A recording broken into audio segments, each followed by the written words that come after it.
Presiden Jokowi, jangan coba-coba kau berikan kesempatan kepada PKI untuk melanjut lagi dalam kekuasaan di Republik Indonesia, saudara. Maka itu, saya ingatkan kepada semua umat Islam, siapkan senjatamu, siapkan senjatamu. Kalau besok ada panggilan jihad untuk menghabisi PKI yang ada di mana saja, siap tidak? Siap tidak? Takbir! Takbir! Bismillahirrahmanirrahim. Asyhadu an la ilaha illallah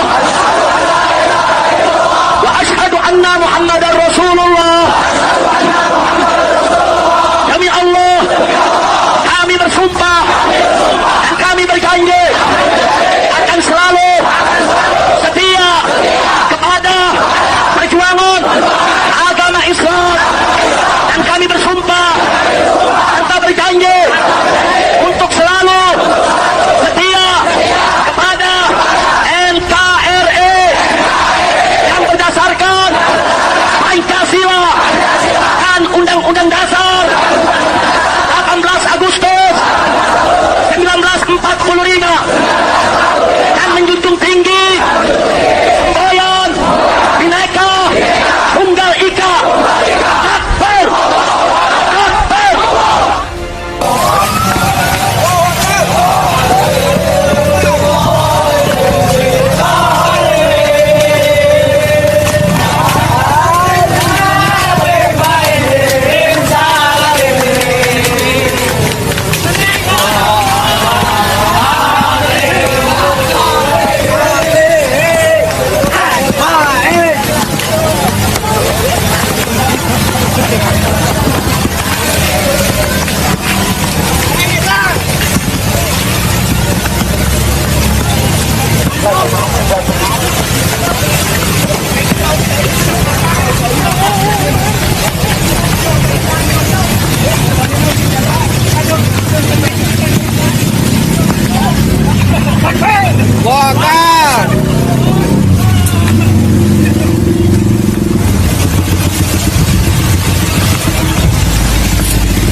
Aksi menuju Polres Ciamis,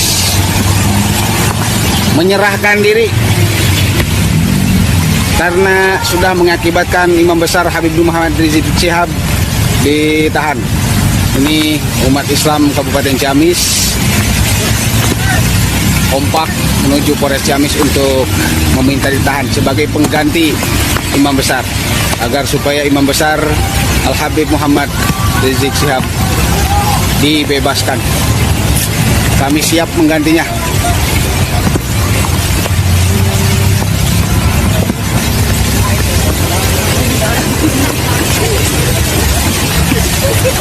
Ada sekitar kurang lebih 2.000-3.000 masa. Habib Rizik kasasi. HNW ingatkan, Mahkamah Agung hadirkan keadilan sebenarnya. Anggota DPR RI yang juga Wakil Ketua MPR RI, Hidayat Nur Wahid, berharap agar Mahkamah Agung atau MA sebagai salah satu lembaga peradilan tertinggi di Indonesia dapat menghadirkan keadilan hukum yang sebenarnya terhadap Habib Rizik Syihab yang tetap divonis 4 tahun penjara dalam kasus suap Rumah Sakit Umi oleh Pengadilan Tinggi DKI Jakarta. Hidayat Nur Wahid, sapaan akrabnya, mengatakan bahwa nuansa ketidakadilan dalam kasus Habib Rizik ini sudah dirasakan publik sejak awal.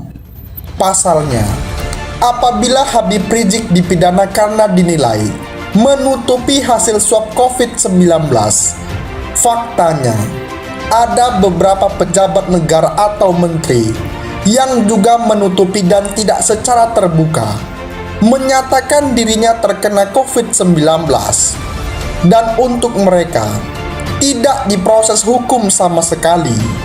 Masyarakat sudah merasakan ketidakadilan ini sejak awal kasus ini diproses, dan juga dalam kasus-kasus lain yang dikaitkan dengan Habib Rizik Syihab.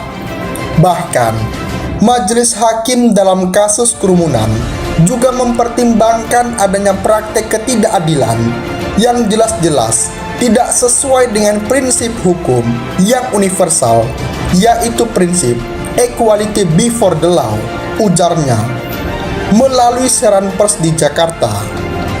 HNW mengatakan bahwa seharusnya rasa ketidakadilan ini dapat diselesaikan oleh Pengadilan Tinggi DKI Jakarta dengan mengoreksi putusan pengadilan tingkat pertama. Tetapi vonis banding yang dikeluarkan justru tidak mencerminkan hal itu. Sayangnya, Pengadilan Tinggi DKI Jakarta tidak menghadirkan keadilan yang diharapkan banyak pihak tersebut, ujarnya. Padahal, lanjut HNW, kasus Habib Rizik yang menyita perhatian publik ini seharusnya bisa menjadi momentum bagi Pengadilan Tinggi DKI Jakarta untuk memperbaiki kepercayaan publik terhadap penegakan hukum dan institusi penegakan hukum, termasuk Pengadilan Tinggi DKI Jakarta sendiri, yang sekarang ini sedang menuai kritikan tajam karena mengkorting vonis terhadap terpidana kasus suap Joko Chandra dan Jaksa Pinangki. Terpidana suap yang jelas menghadirkan kebohongan, menghadirkan kehebohan, dan merugikan negara, malah diberikan keringanan hukum dan remisi. Tetapi terhadap Habib Rizik Syihab yang sama sekali tidak merugikan negara, tidak menyuap atau menerima suap, malah tidak diberikan keringanan hukum, malah diperpanjang masa penahanannya. Dan tuntutan keadilan ditolak di tingkat banding dengan Pengadilan Tinggi menguatkan vonis tahanan selama 4 tahun terhadap HRS, ujarnya. Sekalipun demikian, HNW mengapresiasi langkah Habib Rizik dan tim hukumnya yang mengikuti dan menaati proses hukum dengan akan mengajukan kasasi. HNW berharap agar Mahkamah Agung dapat mengoreksi putusan-putusan di tingkat pertama dan tingkat banding yang tidak mencerminkan keadilan tersebut. Saya masih percaya hakim-hakim agung yang akan memeriksa perkara ini adalah mereka yang tidak dibawa intervensi instansi manapun. Mereka memiliki kredibilitas dan komitmen hadirnya keadilan. Mereka memiliki independensi dan kebijaksanaan sehingga dapat melihat adanya ketidakadilan dalam kasus ini dan berani mengoreksinya, ujarnya. Apalagi, lanjut HNW, Mahkamah Agung selaku lembaga judex iuris yang memeriksa penerapan hukum atau bukan judek fakti yang memeriksa fakta, tentu bisa mengelaborasi perdebatan terkait apakah memang Habib Rizik telah menyebarkan berita bohong soal kesehatannya dan apakah itu menimbulkan keonaran sebagaimana yang diyakini oleh majelis tingkat pertama dan banding. HNW mengingatkan bahwa pada sidang di Pengadilan Negeri, ahli hukum pidana Profesor Muzakir telah mengingatkan bahwa perbuatan Habib Rizik belum dapat dikenakan delik tersebut.